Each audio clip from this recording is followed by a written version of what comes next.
The council chamber was massive. It stretched so high that the ceiling disappeared into darkness.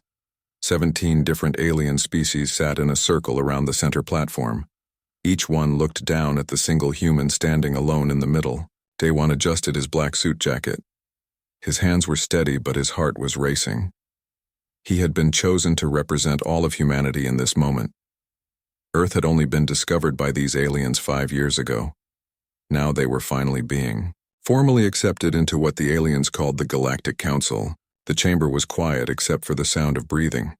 Some aliens breathed like humans. Others made clicking sounds.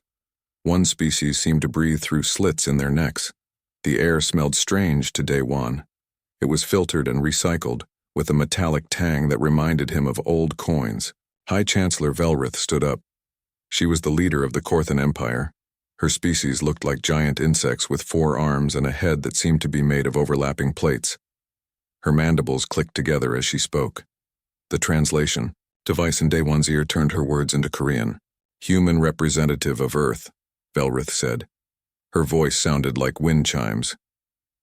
We have studied your species for 5 years.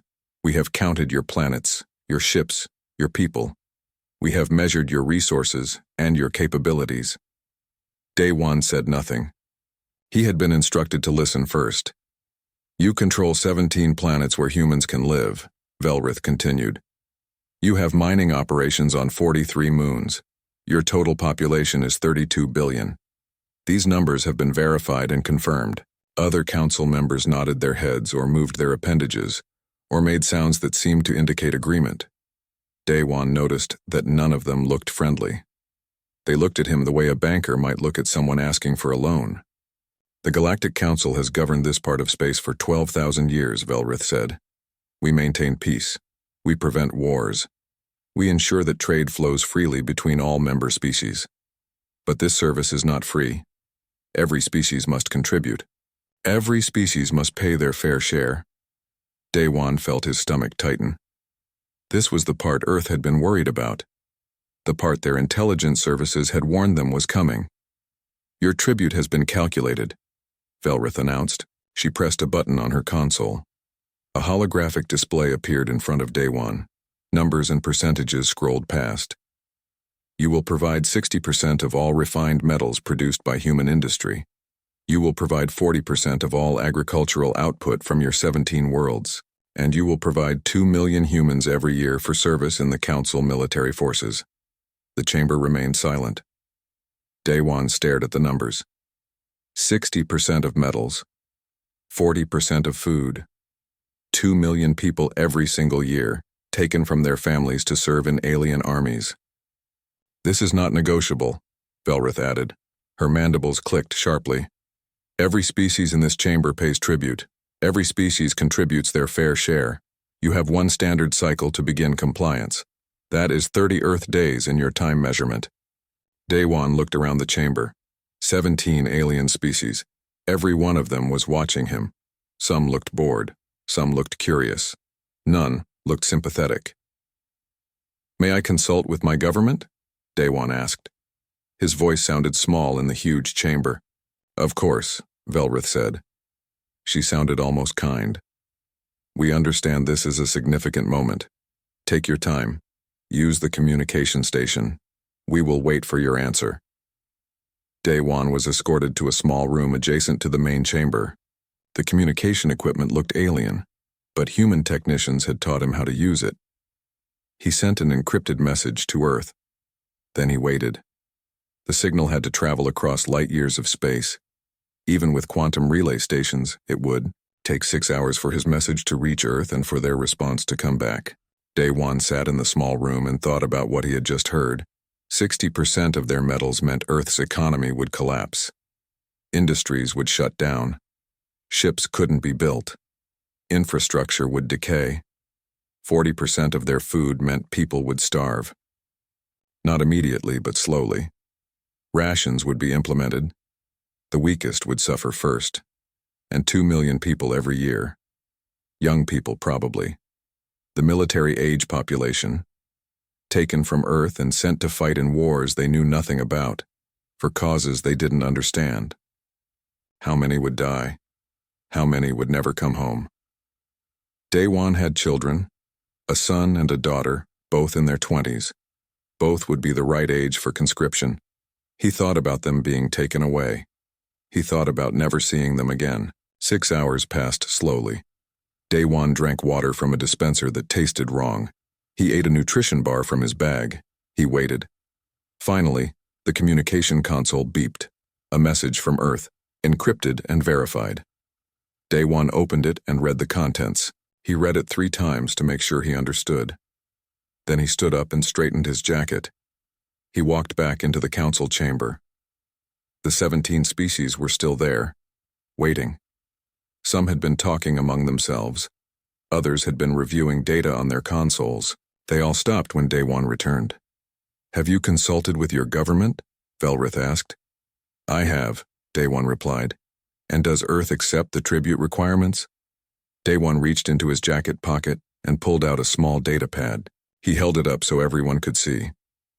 His hand was steady now. His heart was calm. He knew exactly what he was about to do. "Earth has considered your demands very carefully," Daewon said. His voice was clear and strong. "We have discussed them with our leaders. We have calculated what they would mean for our people. We have measured the cost in lives and resources, and Earth has prepared an official response." He pressed a button on the data pad. The holographic displays throughout the chamber flickered. Then they all showed the same thing. One word, translated into every language spoken by the 17 council species. The word was no. The chamber exploded with noise. Aliens stood up. Some shouted. Others made sounds that might have been anger or surprise. Daewon stood calmly in the center of it all, holding his data pad. Velrith raised all 4 of her arms. The chamber slowly quieted. "Explain this," Velrith demanded. Her voice was no longer kind. "This must be an error." "There is no error," Daewon said. The word was chosen very carefully. "No. Earth will not provide 60% of our metals. We will not provide 40% of our food. We will not send 2 million of our people to serve in your military. We refuse." The chamber fell completely silent. For a long moment, no one moved. No one spoke. Then Velrith leaned forward. Her mandibles clicked slowly. "No species refuses the council. No species has ever refused the council. Do you understand what you are saying?" "Yes," Daewon replied. "I understand perfectly. Earth is saying no." The emergency session was called within an hour. All 17 species of the Galactic Council gathered again, but this time the atmosphere was completely different. No one was calm. No one was bored. They were all talking at once, their voices creating a chaos of sound that the translation devices could barely handle. Daewon stood in the center of the chamber again. He had not been allowed to leave. Guards had been posted at the exits, though they claimed it was for his protection. He suspected it was to prevent him from escaping. Gormouth was the first to speak officially. He belonged to the Peltharian species, and his body looked like it was made of living crystal. Light reflected through him in strange patterns. "This has to be a mistake," Gormouth said. His voice sounded like breaking glass. "Perhaps humans do not understand the concept of tribute. Perhaps their language lacks the proper framework." Daewon shook his head. "We understand perfectly. Tribute means you take our resources. Conscription means you take our people. Submission means we obey your rules. We understand all of these concepts very well. And our answer is no." Another council member stood. This was Quelix from a species called the Mindari. She had 12 tentacles and 3 eyes arranged in a triangle on her face. "Ambassador Daewon, please be reasonable. I understand this seems harsh. Many species react with shock at first. But tribute is how the council functions. It is how we maintain peace across thousands of star systems." "Peace for you," Daewon said. "What about peace for us? You are asking us to impoverish our people. You are asking us to starve. You are asking us to send millions of our children to die in your wars. How is that peace?" Velrith slammed one of her arms on her console. The sound echoed through the chamber like thunder. "You speak of concepts you do not understand. The council has existed for 12,000 years. We have brought order to chaos. We have prevented countless wars. Every species that joins us benefits from our protection. Protection from what? Day One asked. He looked directly at Velrith. From you? The chamber went quiet again. We have studied your history, Day One continued. He started walking slowly in a circle, looking at each council member in turn. Every species in this room pays tribute. Every single one. We looked for species that refused to join you. Do you know what we found? Nothing. They are all gone. Destroyed. Eliminated. You call it protection, but it looks like extortion to us. Thrax stood up so fast his chair fell backward. He was enormous, easily 3 meters tall with thick armor plating and claws that could crush metal. He was the military commander of the Vorgothi Dominion. You dare accuse the Council of extortion? We could reduce your pathetic planets to rubble. Your ships are primitive. Your weapons are toys. You have nothing that could stop us. Day One stopped walking. He looked up at Thrax. You are right. Our ships are primitive compared to yours. Our weapons are weaker. In a straight fight, we would lose. But you are making a mistake if you think that means we will surrender. Then you choose extinction. Thrax growled. If necessary, Day One said quietly. But let me tell you something about humans. We have been fighting and killing each other for our entire history. We have had hundreds of wars, thousands of battles. We have developed very efficient methods of making other humans die, and if you attack us, we will use every single one of those methods on you. Quelix tried again to calm the situation. Her tentacles waved in patterns that her species used to show peaceful intent. Ambassador, please. Think about your people. Think about your children. If you refuse the Council, we will have no choice but to send the enforcement fleet. Millions of humans will die. Is your pride worth that? This is not about pride, Day One replied. This is about freedom. You are asking us to become slaves. Well-fed slaves, perhaps. Protected slaves. But slaves nonetheless. And humanity has a very simple rule that we have learned over thousands of years of history. We do not accept slavery, not ever. Not under any circumstances. Gormath's crystalline body flickered with agitation. You are being dramatic. Tribute is not slavery. It is taxation. It is membership fees. Every civilization has these concepts. Taxation requires consent, Day One said. Membership requires choice. You have given us neither. You have simply demanded that we obey. That is not taxation. That is theft. That is not membership. That is conquest. Velrith stood again. All 4 of her arms were raised. Enough.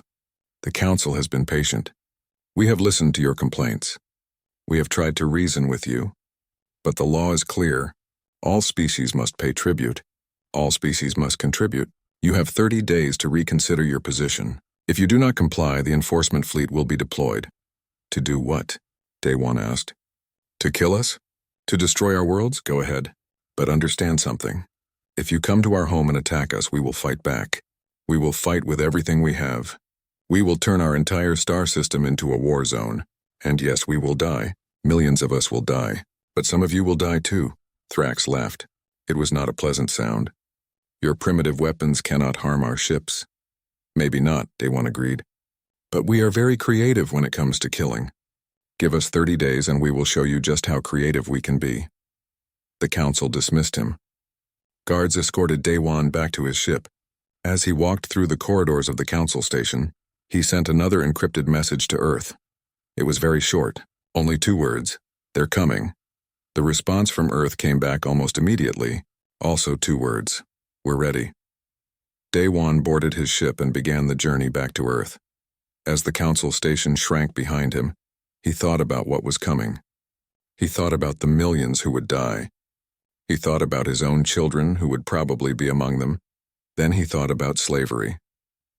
He thought about submission. He thought about spending the rest of human history bowing to alien masters who saw them as nothing more than resources to be exploited. And he knew that Earth had made the right choice. Whatever the cost, freedom was worth it. Behind him, the Galactic Council was already preparing the enforcement fleet. 300 warships. Weapons that could crack planets. Shields that had never been breached. They were confident of victory. They had never lost before, but they had never fought humans before. Admiral Thrax stood on the bridge of his flagship, the Dominion's Will. The ship was enormous, stretching over 2 kilometers from bow to stern. It carried enough firepower to level a continent. Around it, 299 other warships waited in formation. This was the enforcement fleet. For 12,000 years, it had been deployed to pacify rebellious species. It had never failed. It had never even been seriously challenged. "Prepare to enter hyperspace," Thrax commanded. His tactical officer, Cress, manipulated the controls. "Coordinates locked on the human home system," Cress confirmed. "Sol system. All ships report ready." "Execute," Thrax ordered. Space twisted. Reality bent. The 300 ships disappeared from Council space and reappeared at the edge of the Sol system, far beyond the orbit of the outermost planets. This was standard procedure. Arrive at the edge, assess the situation, then advance. Cress was staring at his sensor display. His facial plates had changed color, indicating confusion. "Admiral, I am detecting multiple contacts. Many contacts. Throughout the entire system." Thrax moved to stand beside him. Elaborate. The sensor display showed the Sol system. 8 planets, dozens of moons, and hundreds of thousands of asteroids. But overlaid on all of that were red markers, weapons platforms, defensive stations, ships. "How many ships do the humans have?" Thrax asked. Cress was silent for a moment, counting. "Based on these readings, thousands. But that is impossible.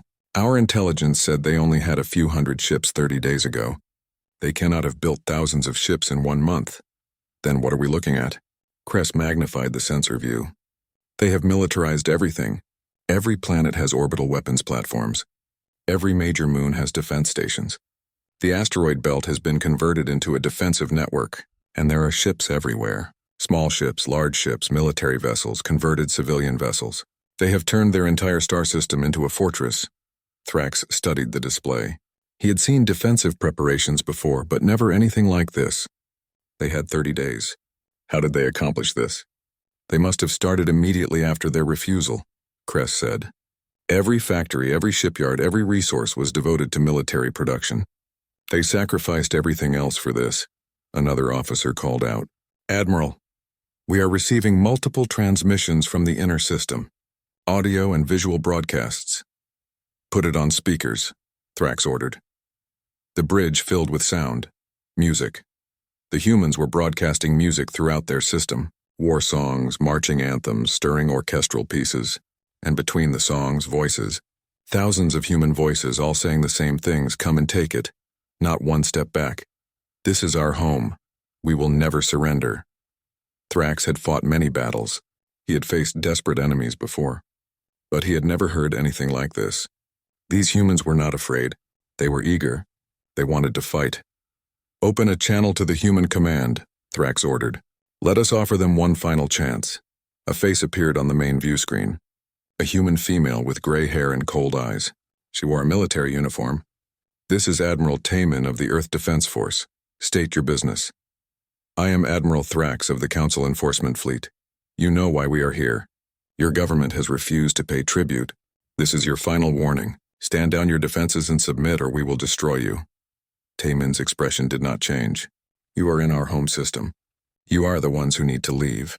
This is your final warning. Turn around and go back to Council space, or we will destroy as many of you as we can before you destroy us." "You cannot win," Thrax said. "Our weapons are superior. Our shields are stronger. Our ships are better. This will be a massacre." "Yes," Taman agreed. "It will be a massacre. Many of us will die. Maybe all of us. But some of you will die too. How many ships can you afford to lose, Admiral? A dozen? 50? All of them?" She leaned closer to the camera. "I have studied your history. You have never lost more than 10 ships in any single battle. You have never faced an enemy that was willing to pay any price to win. But that is what we are. We have nowhere to run. We have nothing to lose. This is our home. These are our families. And we will fight until every single one of us is dead." Thrax wanted to dismiss her words as bravado, but something in her eyes told him she meant every word. "You are asking your people to commit suicide," Thrax said. "No," Taman replied. "We are asking our people to fight for their freedom. And they have all volunteered. Every single person in our defense forces chose to be here. No one was forced. No one was conscripted. We are all here because we believe that freedom is worth dying for." She raised her hand in what Thrax would later learn was a human military salute. "See you in battle, Admiral. Try not to die too quickly." The transmission ended. Thrax stood in silence for a moment. Then he turned to Kress. All ships. Battle formation. Advance on the inner system. Weapons free. Engage all hostile targets. The enforcement fleet began to move forward. Engines flared. Shields powered up. Weapons charged. From every moon, every asteroid, every orbital platform, the humans opened fire. The battle had begun. Thrax watched as the first wave of human missiles approached. They were primitive, chemical-powered rockets. His point defense systems destroyed them easily. Hundreds of missiles became clouds of debris, but there were thousands more behind them. And then the humans showed them something new. The missiles that got destroyed did not just disappear. They exploded into clouds of metal fragments, thousands of pieces of shrapnel, expanding outward at high velocity. The enforcement fleet's energy shields were designed to stop directed energy weapons and missiles. They were not designed to stop clouds of metal fragments. The shrapnel passed through the shields and hammered into the hulls. Each piece was tiny, but there were millions of them. Hull breaches on multiple decks, an officer reported. Sections 7 through 12 are venting atmosphere. Damage control teams are responding. All across the fleet, ships were reporting similar damage. Not catastrophic, but cumulative. Death by 1,000 cuts, and the humans kept firing. The battle had been raging for 6 hours. Admiral Thrax's flagship had taken dozens of hits. The hull was scarred and pitted.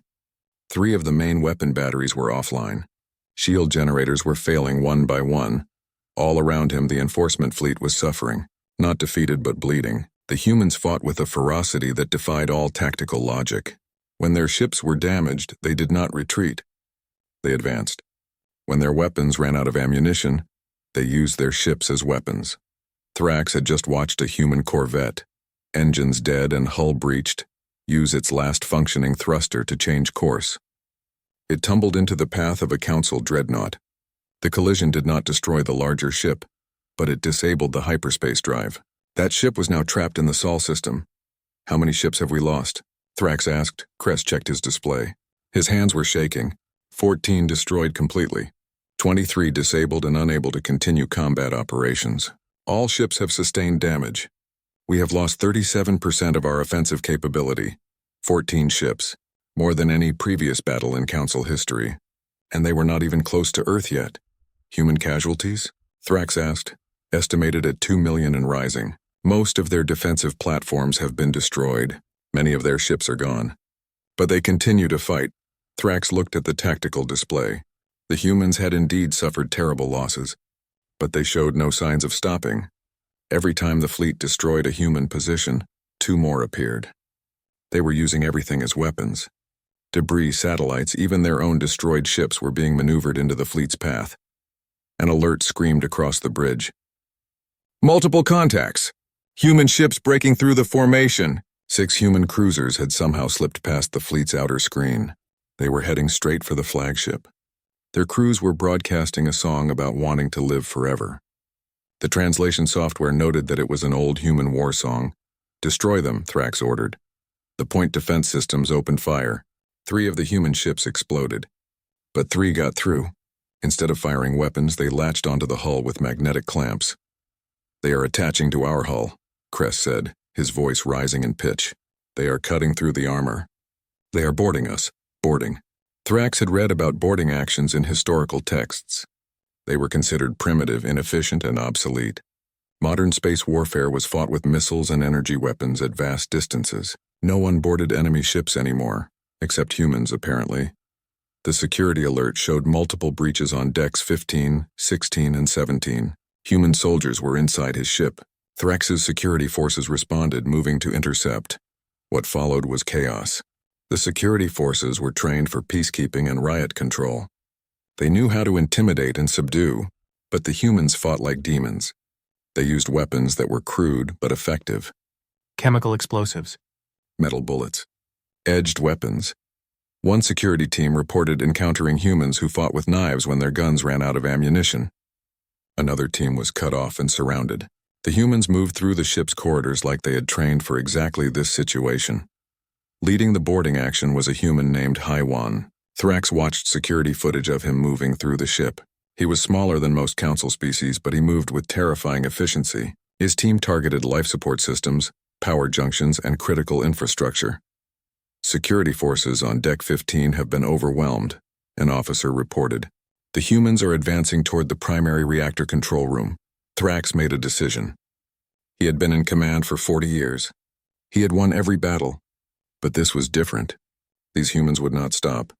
They would fight until they were all dead, and they would take as many of his ships with them as they could.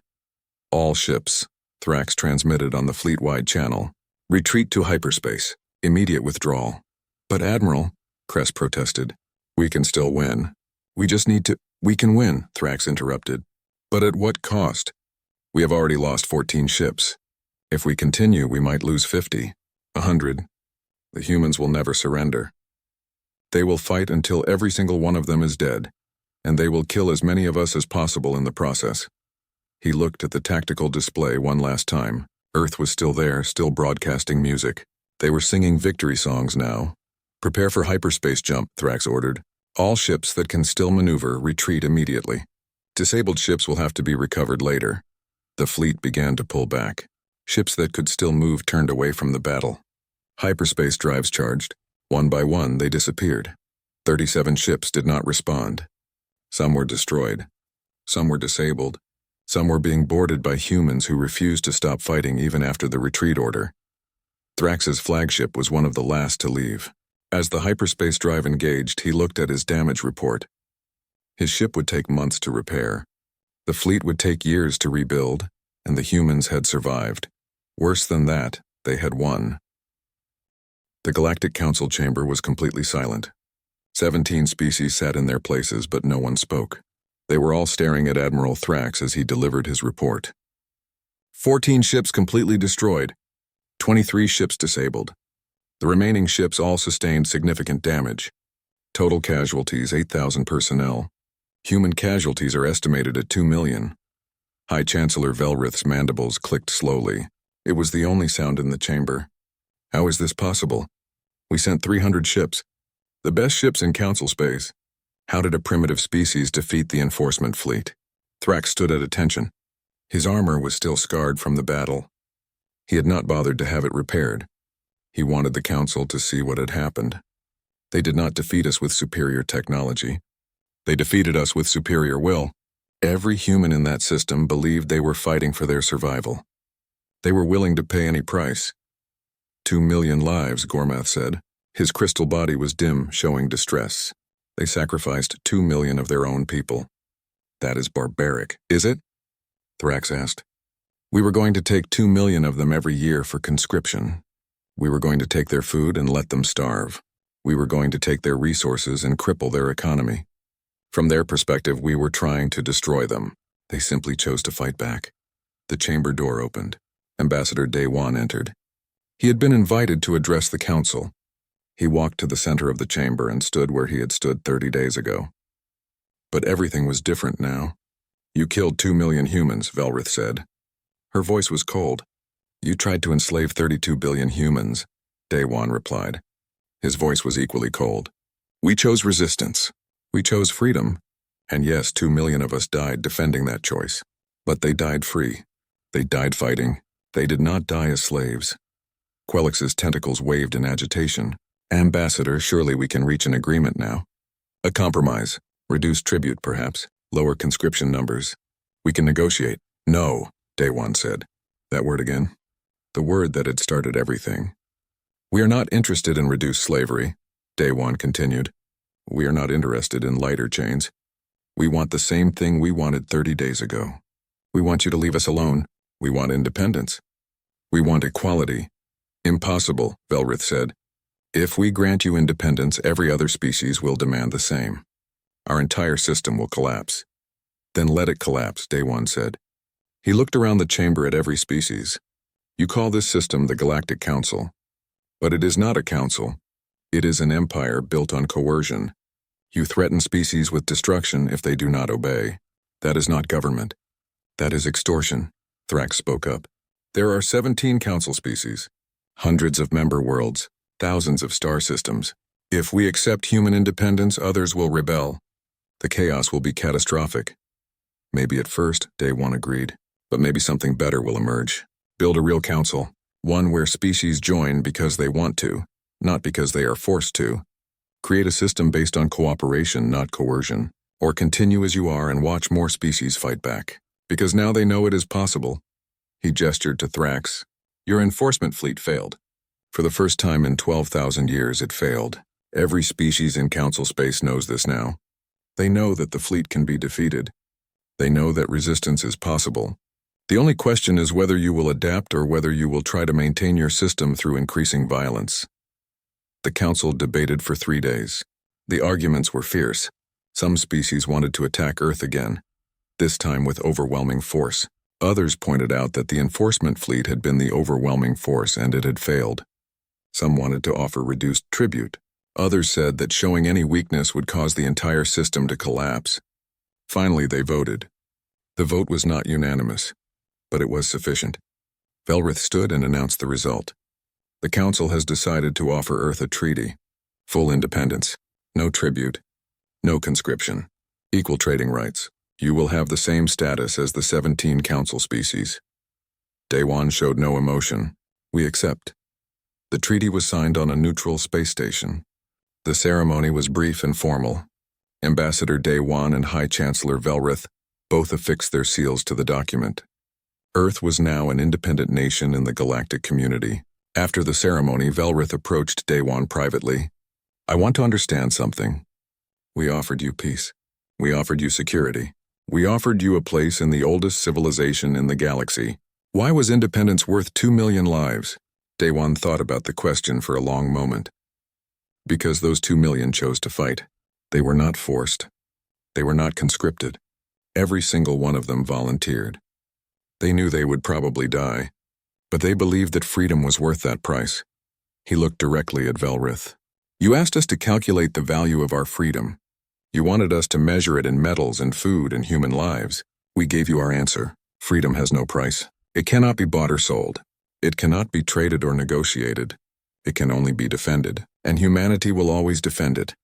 Velrith watched as the human ambassador returned to his ship. She thought about the 12,000 years of Council history, the thousands of species that had paid tribute without question, the system that had seemed eternal and unchangeable. One species had said no, just one, and everything had changed. News of Earth's treaty spread quickly through Council space. Other species began asking questions. If humans could refuse tribute, why couldn't they? If humans could fight and win, what else was possible? 3 years later, the Council formally abolished the tribute system. Species could now join voluntarily or remain independent. The enforcement fleet was disbanded. The Galactic Council became the Galactic Community. Humanity joined as an equal member. They contributed to community projects. They traded freely with other species. They shared their technology and learned from others, but they did so as free partners, not as subjects. Ambassador Daewon retired after 20 years of service. He taught at universities across human and alien worlds. His most famous lecture was called The Power of One Word. Students from dozens of species attended. In the lecture, he always said the same thing at the end. The Council asked us for everything. Our resources, our food, our people, our freedom. We gave them one word in response. Sometimes one word is all it takes to change the galaxy. Sometimes the only word you need is no. The lecture always ended with applause, and somewhere in the audience, there would always be a young person from a species that had once paid tribute. They would think about their own history. They would think about their own freedom, and they would understand. Freedom is never given. It is only taken. And once taken, it can never be surrendered. Earth had taught the galaxy that lesson, one word at a time.